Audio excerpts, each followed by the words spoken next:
Well, good afternoon, everybody. At least for some of us, it's Monday, January 25th, 2016 at 1 o'clock Eastern Time, and this is Higher Ed Live.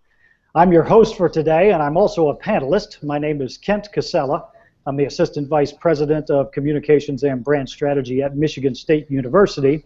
And on today's live broadcast, we're talking about sexual violence on college campuses. Sexual violence on college campuses is a problem getting national media attention and national attention, and universities and colleges across the country have been working to address this issue over the past several years. Campuses are in the unique position to be leaders in developing coordinated awareness-raising prevention and response effort, but there are indeed many challenges. So what are the higher education institutions doing to communicate their efforts to address sexual assault and violence? How are they dealing with issues such as Title IX issues and compliance, the Clery Act, and ongoing Department of Education investigations? Well, those are just a few of the questions that we want to talk about here today, along with several related issues. So before we get to that, let me tell you that today's live broadcast is a partnership between the Public Relations Society of America Counselors to Higher Education and the Higher Ed Live Network. If you don't know, Higher Ed Live offers viewers direct access to the best and brightest minds in education. Live broadcasts allow viewers to share knowledge and participate in discussions around the most important issues in the industry. All of these episodes on Higher Ed Live are free and accessible in the video archives you can find at higheredlive.com and in podcast format on iTunes. Today's broadcast is made possible by the Public Relations Society of America Counselors to Higher Education Professional Interest Section, also known as CHE. CHE section provides higher education public relations professionals high-quality in-person programs, publications, and virtual networks to help promote the value, power, and the appropriate role of public relations in their institutions. Members have an exclusive access to analysis, trends, and tools to provide strategic leadership in public relations at colleges and universities all across the country. The CHE's premier event of the year is called the Senior Summit. This is a high-value 3-day conference designed by higher education communicators, specifically for higher education communicators. And if you're interested in this, you just need to Google PRSA-CHE Senior Summit for more information. I can hopefully pique your interest by telling you that this year the conference is held April 13th through the 15th, and it's going to be in lovely New Orleans. So for those of us snowbound like us in Michigan, we can't wait for this year's conference. Higher Ed Live is produced by M. Stoner, a marketing and communications firm that works with education institutions on branding, strategy, web design, and more. In higher ed, the degree is the product. Your program pages are some of the most marketing critical on your website. If you're interested in getting M. Stoner's model to build effective program pages and spending some quality time with one of their experts, check out the link we're about to tweet where you can learn more. So now let's get to today's topic. First of all, let me introduce who's joining me, my guest that's joining me today. So joining me for the program is Rick Fitzgerald, the Director of Public Affairs and Internal Communications at the University of Michigan. In that role, he serves as the primary public spokesperson for the university. He handles crisis communications, media inquiries for the central administration, and communication planning for major university initiatives. Rick joined the public affairs staff at U of M in 2009 after a long career in the newspaper business, most of it with the Ann Arbor News. While at the News, he directed the newspaper's local news coverage, had the opportunity to launch 2 weekly newspapers, and wrote a weekly column for more than a decade. As Rick likes to say, he graduated a very long time ago from Central Michigan University with a degree in journalism and English, and he also has a Master of Science in Administration degree from Central Michigan University. So welcome to the show, Rick. All right, thanks a lot, Ken. Glad to be here. Well, we're glad to have you. And for those of you that May not know me. I'm Kent Cassella, as I said at the beginning, Assistant Vice President for Communication and Brand Strategy at Michigan State University. And I am Rick's counterpart in that I am the official university spokesperson and also deal with issues and crises. I will be your host today, but also serving as a partial panelist. But I'll let Rick answer most of those questions. So for those of you watching, please don't hesitate to ask questions as Rick and I start on our discussion today. We want you to ask those via Twitter using the hashtag HigherEdLive, so hashtag HigherEdLive. And I will do my absolute best to take those questions and make sure Rick and I answer them as we run through the show. So on this issue in particular, institutions and the people who work there, especially us spokespeople, need clarity for the situation and the expectations that we face. So Rick, as you know, a lot of attention has been focused on this topic, especially in higher ed for the past couple years. And for those that may not have been following too closely, that might not be in the jobs that we're in at our universities, a lot of attention being paid inside the Beltway to this issue. We know that a couple years ago that evolved into the White House actually establishing a task force to help coordinate the response to sexual assault on college campuses. We have the Office of Civil Rights published their initial list just over a year ago of 55 schools that had open Title IX investigations. That list began to grow exponentially, and we are now into several hundreds. Now, when you have those kind of actions, of course, that just spurs media into action, to the point where we had Washington Post assigning journalists to cover the OCR list of Title IX investigations, the ever-expanding list.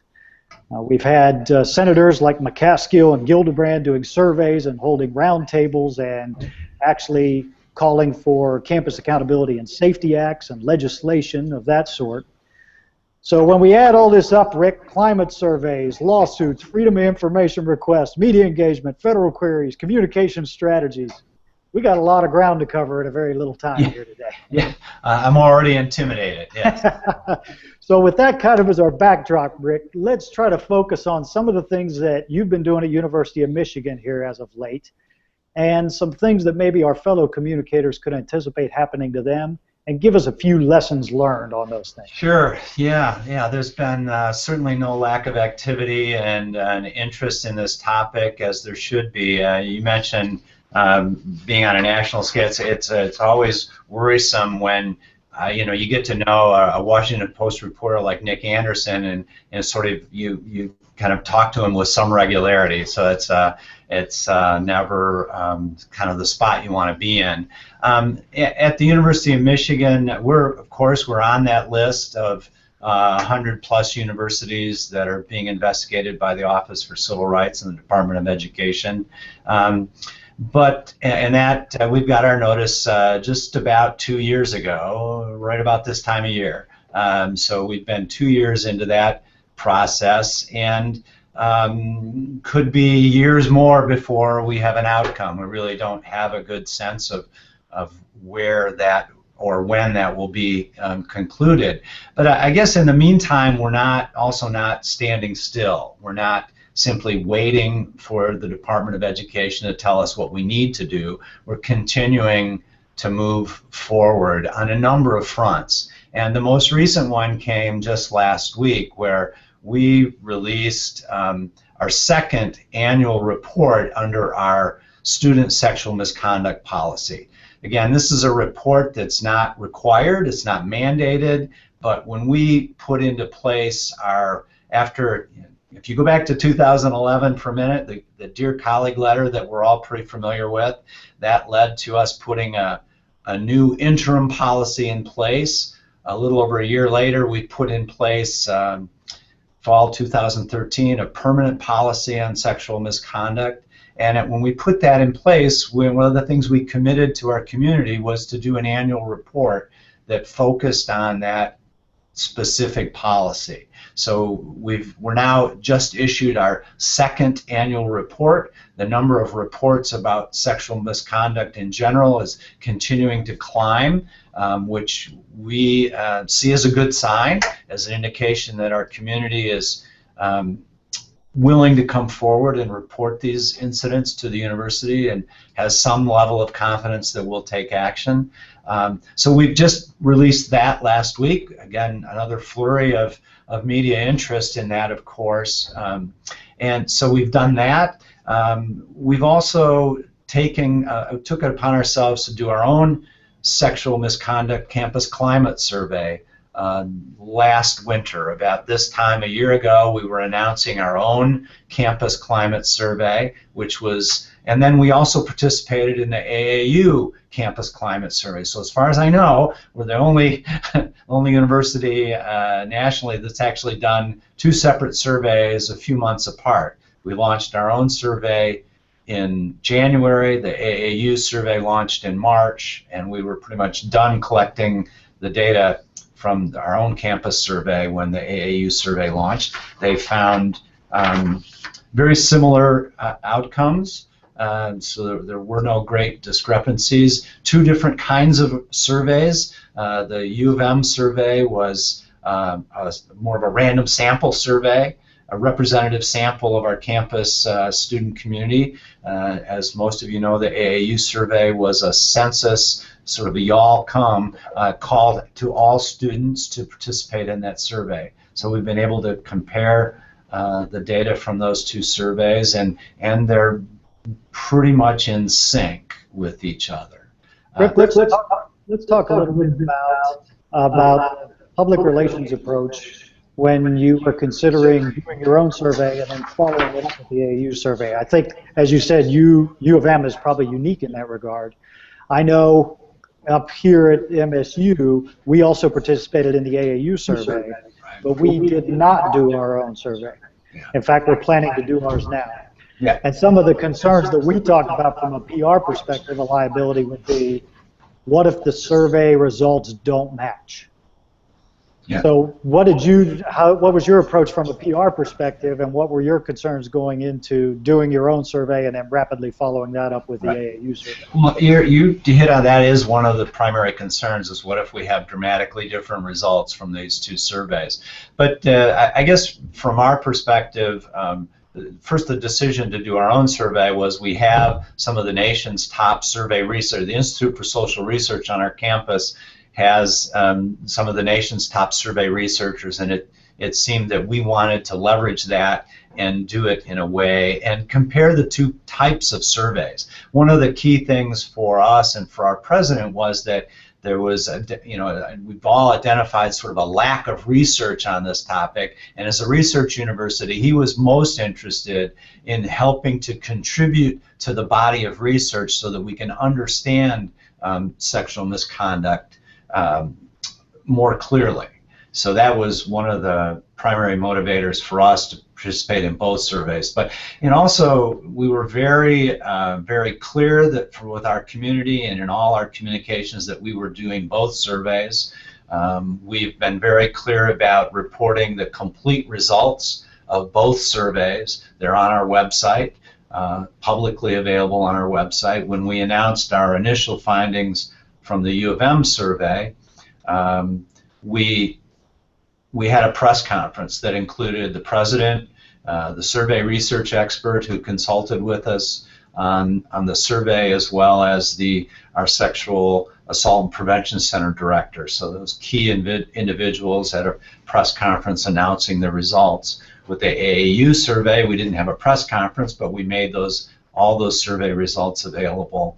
And that's been a key to us. Our approach is that complete transparency, from sharing the complete results from both surveys, sharing the detailed annual reports from our Office for Institutional Equity on the sexual misconduct investigations and the policy, regular briefings, particularly with our campus newspaper, because they are our students. So we take particular care to taking the experts to the Michigan Daily, the campus newspaper here, and making sure that they're available, just constantly being very responsive. Last week I think I did 3 radio interviews with just our annual report release, as well as, again, we took the experts to the Michigan Daily. We talked, and had wide coverage, and that's been really important to us, to be very transparent, push out the information, knowing that there are people that will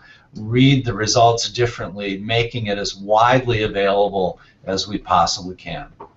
I know we had several discussions about the level of transparency when we participated in surveys, and several of our Association of American University counterparts who took part in the AAU survey. There were varying discussions among those campuses about what level of transparency, and we at Michigan State fell in the same place that you did at U of M. Was, if we are going to participate in these surveys, we want to make it all available, because absolute transparency is what is needed. And not only is that the best way to solve the problem, if you do indeed have an issue on your campus, that is the absolutely best public relations approach. Is, we did some work, we've got some data, and here's what it says. MSU has nothing from which to hide. But I know some of our peers at other places, they were really wrestling with some of their administrations on how much data to share. Did you have any of those discussions down at U of M as you determined your approach? Yeah, we did discuss that very clearly, and for example, again, and with the briefing with the Daily just last week on our most recent annual report, we've got the reports are up another 35%. Aren't you alarmed by that? And again, it's a consistent messaging of, no, we want students to report. It's critical. We can't address this issue if students aren't reporting it to the university. So that's absolutely critical. And we've moved into now discussions of, we're now in the process of revisiting our policy. After 2 years of in place, we had some focus groups on campus in the fall semester with students and other interested parties to look at the policy. How can we make it better? How can we make it clearer? Students have consistently told us that it's too long of a policy, and the investigations take too long. So we've added some staff to try to speed up the investigations. We're trying to add clarity to the policy moving forward. So we're constantly looking at ways that we can make it, and also looking at educational prevention and educational efforts. And we have the value of having our sexual assault prevention and awareness centers is well established. It's been established on our campus for more than 30 years. And so we want to leverage that expertise and that knowledge and understanding as we evolve the training and the prevention efforts for our students as well. Well, you have all turned into Higher Ed Live, and we're talking with Rick Fitzgerald at the University of Michigan. He's the university spokesperson, and I'm Kent Cassella from Michigan State University spokesperson, and we're discussing sexual assault on college campuses. So, Rick, we've got a question from Michelle in Washington State. Yeah. So thanks, Michelle, for your question. She says, many outsiders see our work as an inauthentic CYA, I'm not going to say what that stands for, as a CYA necessity, a spin versus the handling of the real problem. So she's asking you and I, how do we deal with that? So let me take a crack at it first. I would say the transparency that we just discussed is a key part of our public relations approach to the issue. The second part would be making sure that we focus on the overarching messages, that at institutions we're about maintaining a safe learning and living environment. The tricky part of the communication becomes showing what challenges you do have on your campus, but trying to grab that share of voice to show the good work that's happening on your campus. And the second is harder than the first. The first grabs media attention very easily. The second is often harder to get out there. And we've got several offices across campus, and Rick mentioned several across his campuses, that are revising policies, that are changing the way they operate.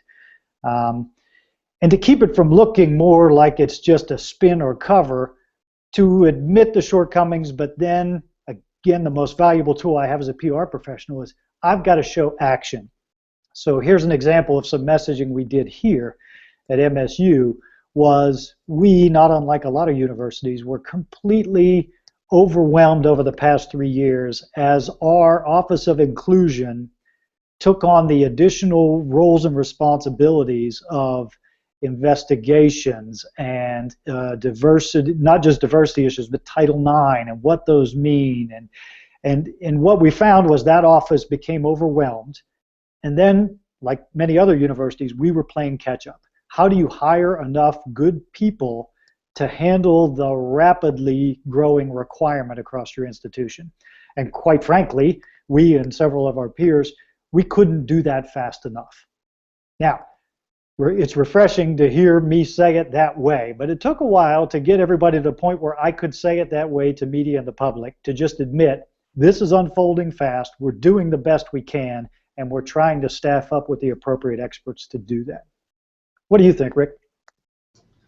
No, I certainly agree with that. The other thing I think that's been key to our approach is trying to make that messaging authentic is this annual report, where one of the key, I mean, there's a lot of words in any annual report, but one of the keys here is the appendix at the end that takes every report of sexual misconduct and follows it through to the outcome, so that you can see what action was taken with every report of sexual misconduct. And we think that that's been one of the key factors for us. Doesn't mean that, you know, that everybody's satisfied with the outcome or the action taken, but at least it's clear that this report, and how you can follow it right through to when it was concluded and what the final sanctions, if you know, or what the final outcome and sanctions may have been to the students involved in that case. So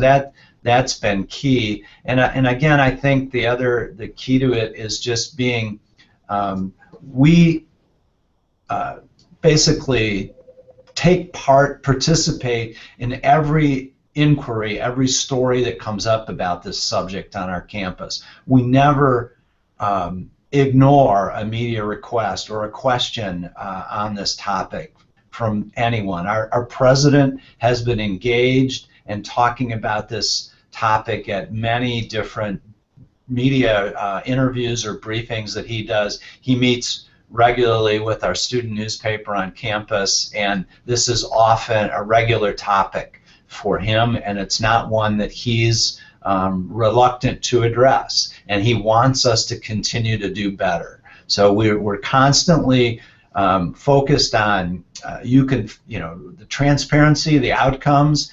We know we're not perfect. We want to do better, but also I think when appropriate too, reminding people that this is not just a college campus problem. This is a societal problem, and we're part of that society. And that's a message that's a subtle message that has to be delivered in just the right context too. It can't be one that we're making excuses that we can't do anything about this because it's a societal problem. That's not our point of view at all. But when appropriate, reminding people and the news media that this is not just a college campus problem. And I think that's an unfortunate part of the way that this unfolded over the past couple years, especially, as I mentioned at the beginning, with some of the attention at the national level and inside the Beltway, that colleges ended up owning this problem. And it is not just a college problem to own.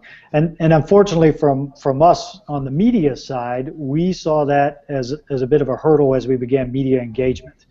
For two reasons. One, it was being framed by many as a university problem, so that was the initial approach by journalists, is what's the problem on college campuses and what are colleges' campuses doing to resolve this.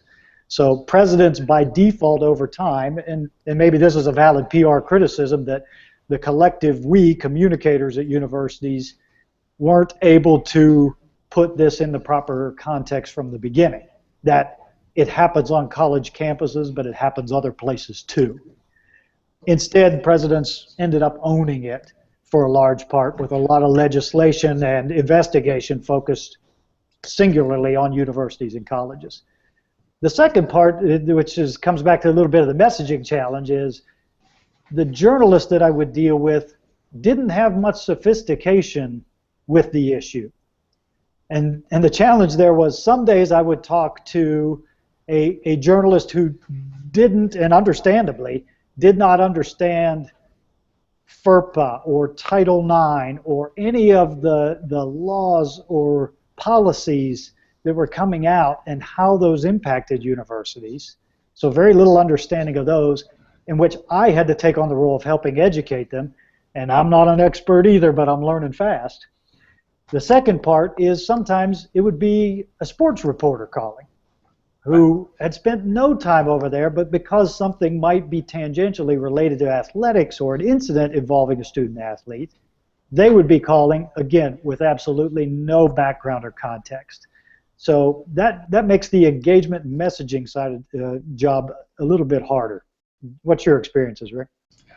Yeah, that's true. Especially we've experienced that with a lot of different reporters, but primarily our campus daily newspaper has done some extensive reporting. And interestingly enough, our position is that obviously these investigative records we consider them to be educational records. They're not available to the public. We don't make them available to the public. They aren't available through FOIA.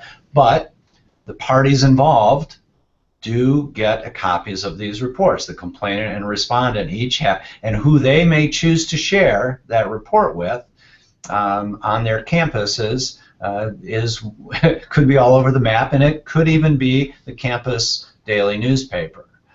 So we've seen some of the details of our situations reported in the campus paper, and we're clearly at the disadvantage of not being able to offer any clarity or any additional insight to those investigative reports. They are what they are, and in some cases they've been shared either in total or selectively with reporters, particularly our campus reporters. So it's a tough situation to be in, but we've maintained consistency, and again, our position is that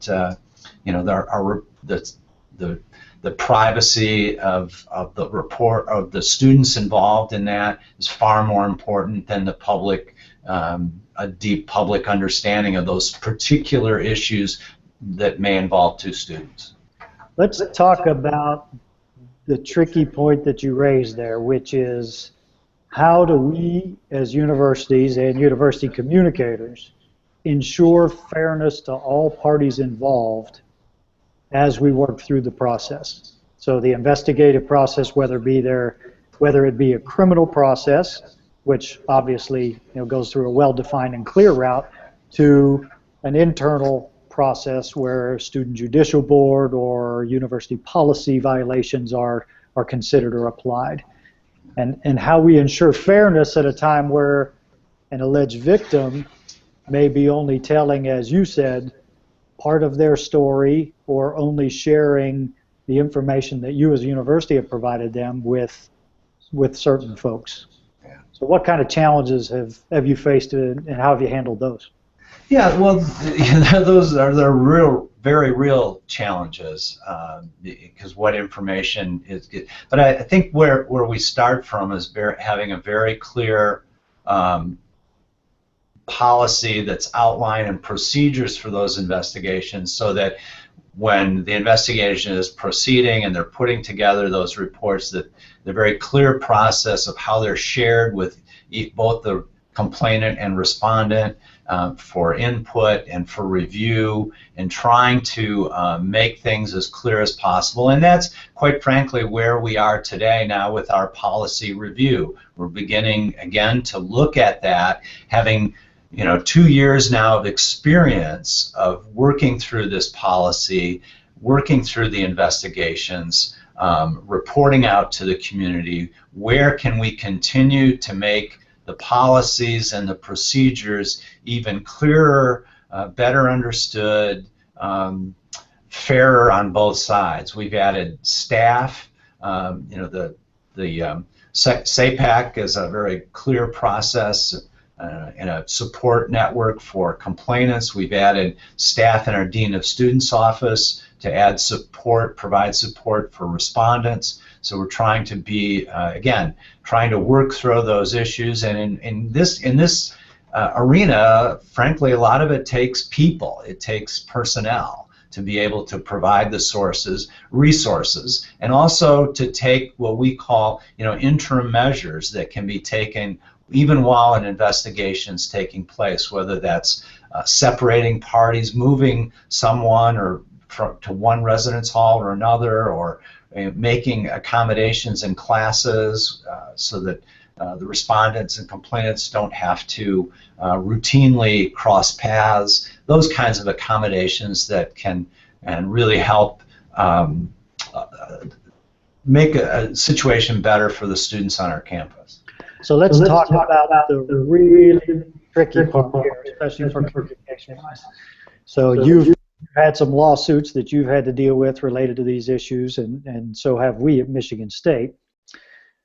How do we as communicators counsel senior leaders and others in the institution on how to handle when we've got an alleged victim whose case may have been dismissed by Office of Civil Rights, or have been dismissed by a prosecutor and been determined that there's either not enough evidence to determine something has happened, or just flat out dismissed for a number of reasons. But we can't tell our side of the story from the university perspective. And so there's a desire at times for senior leaders to want to say something but can't. And how does that dynamic change once a lawsuit is filed? Again, with the ultimate goal of positioning the university to maintain support for the victim, while at the same time providing fairness to all through the process. Well, can't you come up with an easier?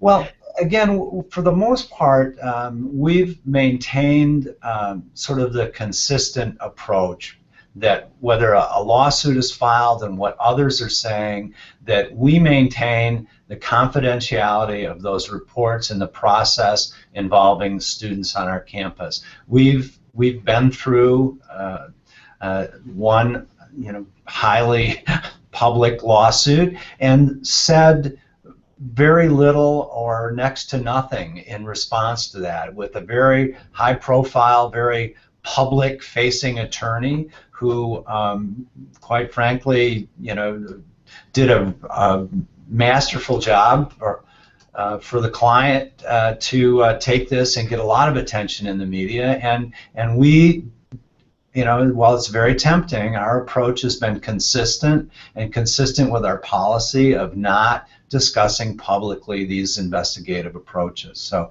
we just have to maintain that consistency. And the other thing that I think our senior leadership is very good at is leaving those details of talking about specific cases to people like you and me. So there's one voice, one consistent voice, and our campus community has been very good about that. And it is one of those times where funneling this information through one person consistently who understands the ground rules and can internalize the policies of a particular campus community is very useful.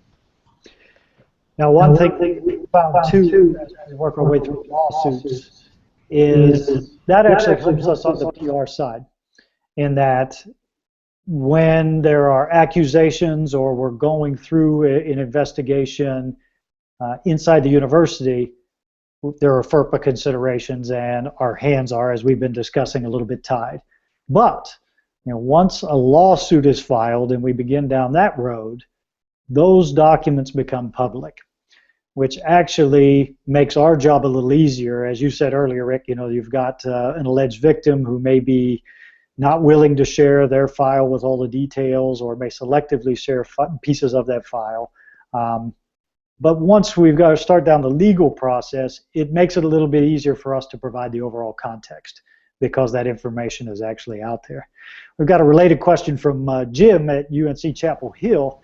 He wants to know how we balance, which is related to what we're talking about now, how do we balance protecting the identities in accordance with FERPA and ensure the transparency as you publish the results of your sexual assault investigations? Yeah, well, we don't use anything that identifies people. We discuss the allegations and the type of allegations, and or the what the complaint was that's brought forward, and then follow that through to the results or the sanctions. We don't, as a matter of policy, disclose any of the identifying information about students involved in there, in those situations. So that's, again, maintaining that consistency. And I'm not saying that people can't connect the dots, but we are very careful not to connect the dots and not to disclose any names or any of the identifying information that we would consider to be protected either by FERPA or our policies. And I think that's a line we all have to hold there. Once you start down that slope, even if it's for a case where there may not be anything there, that's tough. You got to hold the line and maintain the standard. Let's go back. We got a question that has to do with survey and survey results. So Katie at Wake Forest wants to know, how did the media cover the releases of your survey results? And can you speak a little bit about internal communications of those results? Yeah. No, absolutely. With our first survey, we had a press conference and invited the local media, and we have 4 or 5 news outlets that regularly cover the university, and they were all there, as well as some additional regional media. And at one point, we also kind of had an op-ed drafted by our president, talking about why the survey was so important and contributing to the understanding nationally on this topic, where there isn't a lot of research. Sorry about that. And so that was written and published in the Washington Post. Agreed to publish that. So we've done that as well. Internally, all of this, we have a. Sorry about that. That's media calling. Come on. There you go. One of the details I overlooked earlier today. But we have an internal news organization, the University Record, which publishes online daily and in print each week, and we've had the results of both of our surveys and stories about the annual reports on sexual misconduct published in the University Record. We push that out through an email to almost 45,000 UMich email addresses. So our university community is kept informed at these key benchmarks along the way, and we've done stories saying we were doing the surveys. We've done stories reporting the results of the surveys, results of the annual reports, and in other key points along the way. We're constantly looking for opportunities to let people know. We engaged a student production company to develop a video detailing the university's commitment to sexual assault prevention and education on our campus. So we've tried lots of different ways to engage the university community and keep them informed, and I think that's been the key to that. We got a question that came in from Tammy here. This one regards if you've created, well, before we do that, let me remind everybody, you've turned into Higher Ed Live. I'm Kent Cassella from Michigan State University, and we're talking with Rick Fitzgerald from the University of Michigan. And our topic today is sexual assault on college campuses. If you do have questions, you can tweet those to us at #HigherEdLive, #HigherEdLive, and we'll do your best to try to answer questions with the time we've got today. So this question's from Tammy, Rick. She says, if you have created a campaign on campus, can you share some of the challenges, successes, and thoughts on what you might do differently? So let me take a crack at that one first. We actually had some key decisions we had to make. We had launched a campaign, as it was our own internal campaign, and it was called the No Excuse for Sexual Assault campaign. So we worked with our Office of Diversity and Inclusion office, who was handling and Title IX coordinator, came up with that campaign, had a big push across campus with the campaign. And that campaign was actually doing pretty well and was really starting to catch on. At the same time, the White House launched the It's On Us campaign, which brought us to a key decision point. We've got our own internal campaign that had been going for several months at that point, and it was working. And now we've got another campaign that's being introduced from the highest levels. Do we stop doing our campaign and start doing the It's On Us campaign? Do we try to do a hybrid model, or do we stop our campaign and just do the It's On Us campaign? And that caused a lot of consternation, a lot of discussion. In the end, we were able to come up with a bit of a hybrid model that we think worked pretty well, where we were able to coordinate the messages of the No Excuse for Sexual Assault campaign with the It's On Us messages, and we think that was effective. Now, why did we end up doing that? Well, I think primarily for a couple reasons, and I'll be candid with you. The way that I presented it in the meeting was, we've got a good campaign. Our campaign is working. We've got the White House recommending a campaign. When the White House recommends a campaign, that's either a bus you get on or you get run over by it. So in our case, we didn't want to get run over by the bus, so we found a way to combine those messages and implement both. So a challenge, but it can be done. Yeah, and at the University of Michigan, we haven't launched a traditional campaign yet, and we're in discussions now with the thought that we would mount a campaign in conjunction with our policy revisions. But it's not to say that we haven't been promoting, again, because we have this very active SAPAC, Sexual Assault Prevention and Awareness Center on campus. That's been very active. We produced this video that we launched last April in conjunction with Sexual Assault Prevention Month. So we've had a number of things. So we had our U of M Police Department create a special victims unit to deal specifically and in a more sensitive way with the victims of sexual assault. So we've had a number of developments. We've revised, made some changes to our educational process programs on campus. We've taken some targeted education campaigns to student affinity groups like all student athletes and coaches, all the marching band, Greek life, recreational sports. Some of the areas where our own survey showed some students in those groups were at a higher risk of sexual assault than the student body. So we targeted our educational efforts. So we started there, trying to leverage the results from our own survey, and then now we're talking about doing a broader awareness campaign.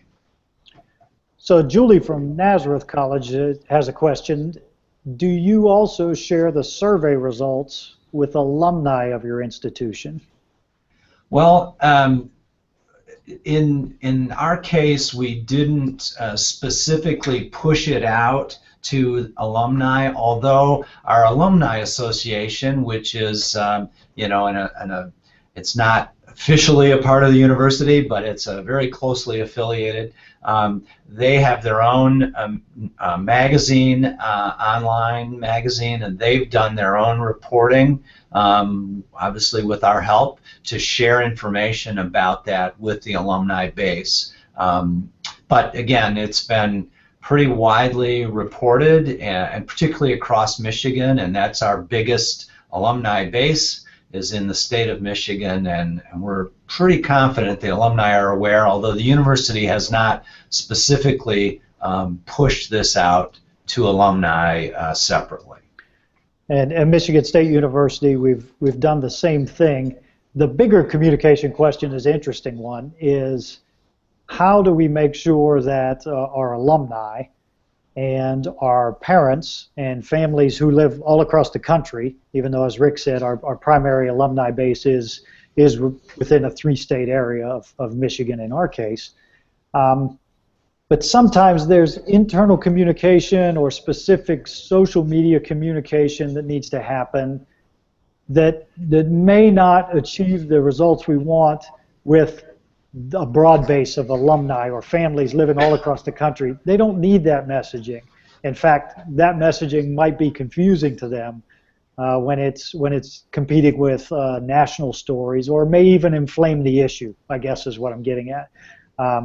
But finding that right balance of what alumni need to hear and when and how they need to hear it versus what our internal community needs to hear and how we deliver that messaging. There's not a one-size-fits-all, there's no silver bullet. That's what makes this a little more sophisticated in a communications approach. Right. Yeah, I think, Ken, you mentioned social media too, and I think that's increasingly a part of all of our communications efforts here, and all of us in higher ed, and that certainly the case with us, and we consult very closely with our social media director to make, when we talk about pushing out these messaging or press conferences or release stories in the university record, they're almost always accompanied by a social media push as well to make sure that we're using all the tools that we have available to us to get the information out and make sure that there's high degree of awareness of what we're doing at the University of Michigan. So I got a question from Sandy of Big Rapids, Michigan. Hello, Big Rapids. He wants to know what was our institutional approach to social media relative to this topic. So we talked a little bit about that, Sandy. Social media, I often tell people around here, I ask them the question, is social media the fire retardant or the fire accelerant? And the answer is it's both. So the trick is knowing when to use it and how to use it. One of the social media dynamics that we found here as we were getting into Office of Civil Rights investigation results and internal investigations of alleged sexual assaults were activist groups taking to social media and really putting us in a position where they were trying to force us to react. Of course, the activist groups working their own agenda in a lot of cases, and at times putting us as the university in a position where we had to hold the line but figure out how to engage in social media to correct misinformation or to explain the processes that we were going through and not the way it was being portrayed by some of those groups primarily in social media. So that's one way where we knew we had to leverage social media because that's where the activist movement was the strongest. How about you, Rick? Yeah, just social media. We have a pretty well-defined process on most things like this regarding this topic and other key hot topics for the university. We usually tweet something out from public affairs. Our office has a pretty strong following of not only a lot of media, nationally, locally, regionally. We have a little over 4,000 Twitter followers for the Office of Public Affairs, which kind of astonishing to me for sort of official university news. But what we typically do is we would push that out from public affairs and then have the main UMission account and others sort of amplify that message, whether it's again, the main UMission account or our Division of Public Safety and Security as a Twitter account that will amplify those messages. But we have a pretty solid strategy of doing that from our office first, and we're always in talking. We talk to these folks. We talk to our social media director for the university and the communications lead at Division of Public Safety and Security almost every day about something. So we're in constant contact and really try to closely coordinate that effort. Well, you're listening to Higher Ed Live. I'm Ken Cassella from Michigan State University, and I'm joined by Rick Fitzgerald at the University of Michigan. We're talking about sexual assault on college campuses and the communication dynamics around those. So we're getting a lot of questions. Thank you all that are viewing live for your questions out there. We're going to try to get into as many of them as we can. Let's go to Michelle. She's asking, how do you stay updated on the Office of Civil Rights progress? Do you do Freedom of Information Act requests? She says, they often hear nothing but then see a closed online. Well, Michelle, I think you've asked the million-dollar question here, is how the Office of Civil Rights works and how they share information with the investigations that they have open with universities. I can tell you that at Michigan State University, this became somewhat of a frustrating process. We knew that we had active investigations, and those investigations at times can seem like a double-edged standard. When the Office of Civil Rights asks you for information, the university must respond within 60 days, but then we would go months, and in fact, you may not believe this, we went years without hearing much of anything. Our general counsel office, so our attorneys, stayed in close coordination with them, but by the time our investigation wrapped up last year and they filed their final report, and the instances that they were investigating, some had been under investigation for years. So from a communication standpoint, it created a bit of a problem, and that my answer was, you got to call the OCR to check the status of these, and the frustration of journalists that I was dealing with was, well, there was really no update, and that went on for months and years. Once it all came out, then that actually was a little bit easier because you finally get it over with.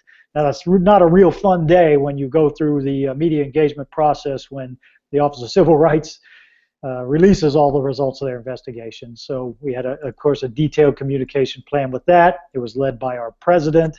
I had several top university spokespersons supporting my president available for media. There were spokespersons from the Office of Civil Rights that were engaging on their end, and Department of Education. So all of that had to be orchestrated into a virtual news conference. But it's a tough and can be a frustrating process for both our lawyers and for us on the communication side. Anything to add with that, Rick? Well, only to add that we're still waiting, and the situation is exactly as you described it, Kent. We really have no way of knowing where they are in the process. There's occasional contact through our Office of General Counsel when there's an additional information request, and really that's it. That's all we know. We have no idea where they are in the process. So let's keep, we've got a few minutes left here, our last 10 minutes. Let's try to get through some of our other questions. I think this is Liz from Brevard College. She wants to know, well, she's asking me, I guess, Rick, how do we measure the effectiveness of our internal campaign at Michigan State? So our No Excuses for Sexual Assault. A couple different ways. It was engagement by our Title IX office and our Office of Inclusion. They would go out and, so this would be the anecdotal evidence, working with the student groups, constantly meeting with those student groups, soliciting their feedback on ways to help push the campaign out there further, and just to hear if it was resonating, was it working. So that's the first part. The second one was some internal surveys done by those same offices. You know, what's our internal climate? And some of these were in conjunction with Office of Civil Rights requests, because as part of the OCR investigations, they came to us wanting to do sensing sessions across our campus, and we, of course, helped them facilitate those, but in addition, wanted to find out some things on our own, too. So partnered with them to figure out, as we survey and do these focus groups, can we find out if our programs, and in this case, our campaign was working. How about you, Rick? Anything on that side? We really, we don't have a traditional campaign to really focus on. Again, we continue to look at the number of reports and more of an anecdotal. What are we hearing through the feedback? And we survey students after they go through different of the educational programs and how that's working. We look at those affinity groups and just keep trying to expand our educational efforts, and again looking toward a broader campaign coming up here in the coming year. So one part that we haven't talked about, we've talked about it a little bit with regard to the White House and the task force from the White House and some very top-down focus on universities. One of the PR issues that we're watching very closely now is since those initial moves by the senators that I talked about, McCaskill and Gillibrand, and the White House task force and the It's On Us campaign, the past few months that pressure has died down, at least from my perspective. The part I keep watching as the PR guy at MSU and having been through some of these very public OCR investigations, complete lawsuits, surveys, is will this get picked up on the campaign trail? So I haven't seen it yet, but even though it seems like this presidential campaign has been going on forever, we've got a long way to go till November. Rick, are you seeing any indications of that? And if I asked you to look into your crystal ball, do you think it'll get picked up? And what impact's that going to have on us as communicators in the next 8 months? Yeah, I think there's real potential for this to become an issue, and certainly put us in a tough situation of how to respond. We're constantly asked about something, legislation, something gets introduced, we're constantly asked about that, and we generally defer, prefer not to comment on pending legislation, because we all know it can vary enormously from introduction to adoption, if it's ever adopted. And the same thing on the state level, where recently, again, our student journalists on campus have asked about even about specific kinds of legislative matters, or should there be state legislative approaches that we would find helpful in addressing this topic. And so we've, again, steering clear of that. The legislated approaches are always a little dicey to get involved with unless there's a real clear, very narrow and clear approach, and that's hard to guarantee what the end product will be. But I guess I would be, I think as we get into the campaign, and we're likely to see, many of us are perhaps likely to see candidates visiting our campuses, it's hard to imagine that it won't come up somewhere along this presidential campaign trail. I agree. Well, I'd like to thank you all. Looks like we're coming to the end of our time here. So first of all, let me say thanks to Rick for being a great panelist here today. Happy to do it. And thanks to all of you for joining in live today. And I hope several of you, if you haven't been able to join in live, that you're going to be listening to this as a podcast. You've been listening to Higher Ed Live. I'm Kent Cassella, and I've been joined by Rick, who's been joining me here today from University of Michigan.